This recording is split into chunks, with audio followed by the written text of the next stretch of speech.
In this video, I'm gonna share with you how I transform my body from this to this.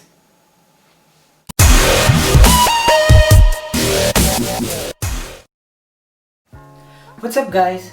So for today, we're going to talk about how to lose weight successfully. So this is more of a guide, tips, and lessons that worked for me personally. Pwede nyo ito i-follow if you're struggling on how to start or you are currently trying to lose weight. I'm pretty sure sobrang makakatulong to.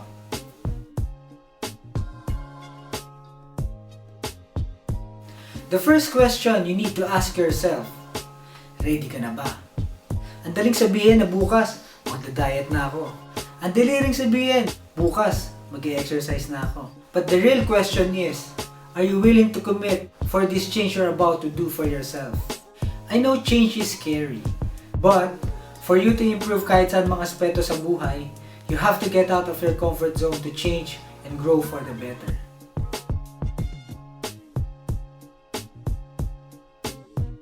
Once you're ready, you have to set a goal. So I highly recommend the use of SMART goal process.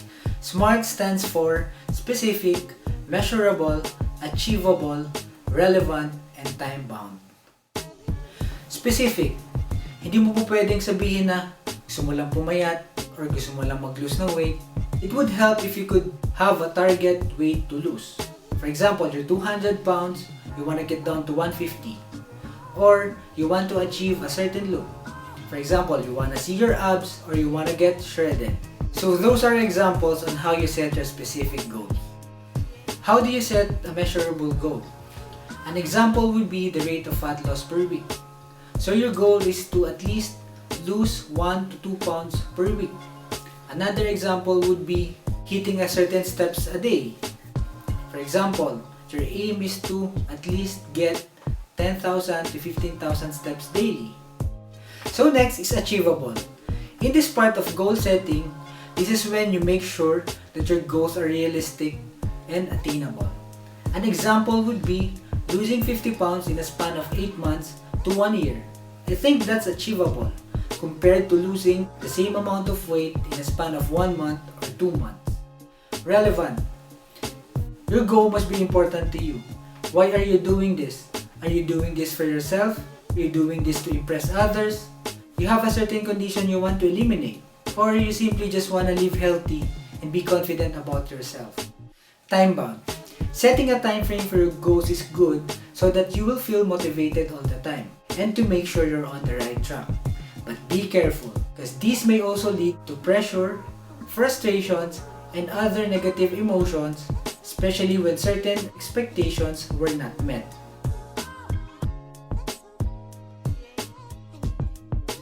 Ngayon na nakapag-set ka na ng goal, you need to have a game plan. Part of your game plan is having a structured diet and a structured workout program.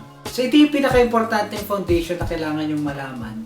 Kasi ito yung mga tools na gagamitin nyo in order for you to succeed in whatever goals you are trying to achieve. So when it comes to diet, the biggest factor that you need to consider is its sustainability. So ang ibig sabihin, sa diet na pipiliin mo, kailangan kaya mo mag-stick sa diet na yun long term. So share ko lang yung experience ko na nag-start pa lang ako mag-diet 3 years ago. As in clueless talaga ako when it comes to nutrition. So ginawa ko lang that time, nag-cut ako ng rice, tapos yung kinakain ko as in sobrang konti lang talaga. So after 2 months, di ko siya na-sustain kasi hindi ko kaya na sobrang baba lang ng carbs. And then nag-try ako mag-intermittent fasting. Nag-rely lang ako doon sa fasting itself na thinking. Yun yung nag-cause ng weight loss sa akin. As in sobrang strict sa fasting hours tsaka doon sa feeding hours. So for example, yung feeding time ko is 2 p.m. Strictly 2 p.m. talaga ako kakain. Ngayon, I still practice intermittent fasting pero medyo flexible na ako. So kung dati, kasi sobrang strict ko sa time, pero ngayon, pag nagutom na ako, kakain na ako. And then I found out macros. Basically, macros is a flexible dieting style of eating. Para sa akin, ito yung pinaka-sustainable kasi kakain ko pa rin yung mga pagkain na gusto kong kainin. But we follow the 80-20 rule or the 70-30 rule, which means 70 to 80% of your food should come from whole foods And the remaining 20 to 30% could come from treats or the foods you love to eat. Okay. Workouts. Wala namang perfect na workout plan. My advice for you is to choose a workout you enjoy doing. But personally, I would highly suggest that you include resistance training or weightlifting into your routine.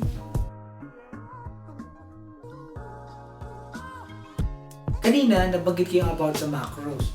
So ito, gusto kong i-emphasize to sa inyo kasi ito yung pinaka-importanting kailangan yung matutunan kung gusto nyo talaga makita yung optimal result doon sa fitness goals nyo. So gagawa na lang ako ng separate video about calories and macros and tracking food intake. Kasi medyo detailed siya at saka kailangan siya na-explain ng mabuti. So personally, ito talaga yung pinaka-game changer para sa akin at nagbigay ng best result sa katawan ko. So yung ginagawa ko, gumagamit ako ng food scale, I weigh all my food, track it, at nilalag ko siya sa food tracking app. So yung ginagamit ko ay MyFitnessPal. At the end of the day, para lang siyang food diary na makikita mo lahat yung food intake mo at yung total calories na na-consume mo throughout the day. Ito yung sinasabi ko lagi sa mga tao na mag-build na ng good habits at huwag mag-rely sa motivation. Why? Motivation comes and goes. And yung motivation level mo, pwedeng bumaba. So, paano pag dumating ka sa time na yon? Your good habits will keep you going. Kung tatanungin mo ako, am I motivated every single day? Syempre hindi. So what keeps me going and what keeps me on track are the good habits I was able to build along the way. My advice to all of you is be open-minded. Don't be contented of what you think you know right now. If someone is more experienced and more knowledgeable than you, be open to receive and acknowledge their advice. Pero kailangan mong maging maingat at maging smart sa mga informations na nakuha mo, lalo na sa panahon ngayon. Make sure lahat na nakukuha mong information ay evidence-based or science-based.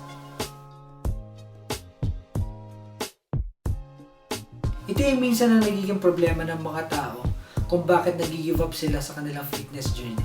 Dahil kino-compare nila yung progress nila sa ibang tao. You need to keep in mind that each person is different. The only person that you need to compete with is only yourself.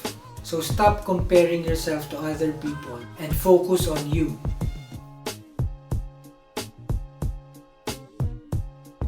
Minsan, makakamiss tayo ng workouts or minsan, ma-off track tayo sa diet natin. But just remember, this fitness thing, we are going to do this our whole life. Wala naman tong deadline. So instead of aiming for perfection, and it happens that you fell off the wagon, just get back on track and continue with what you're doing. So minsan ito yung nane-neglect ng mga tao, lalo na kung masyado kang focus pagdating sa physical look mo. You may look physically healthy, but not mentally. So gusto ko i-emphasize to, kasi sobrang importante ng mental health, lalo na pagdating sa overall wellness mo. So one example na hindi ka na mentally healthy, is masyado ka nang obsessed sa numbers sa scale. So for example, nag-weigh ka, tapos nakita mo yung number sa scale na umakyat o kaya bumigat ka. Nagpanic ka, tapos nasira yung mood mo, tapos hindi ka na makafunction normally. Another example would be, sa fitness na lang umiikot yung mundo mo. Remember, fitness is just part of your life, not your entire life. Minsan kasi naapektuhan na yung relationship natin sa ibang tao, lalo na sa family and friends.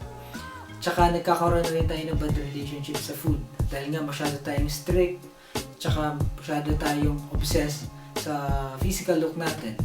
And if ever dumating ka na sa ganitong point, you might want to reassess, reflect, and start taking care of your mental health first.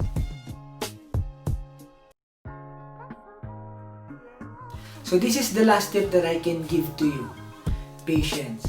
Walang katapusang patience. Walang quick fix, walang shortcuts, and walang instant results. So itong mga tips na binigay ko, I hope makatulong sa inyo. So ito yung mga naging guide ko noon na ginagamit ko pa rin hanggang ngayon. So thank you so much for watching. If you find this video helpful, please like and subscribe. See you guys on my next video. No, there ain't no stopping us. Fly without boarding pass.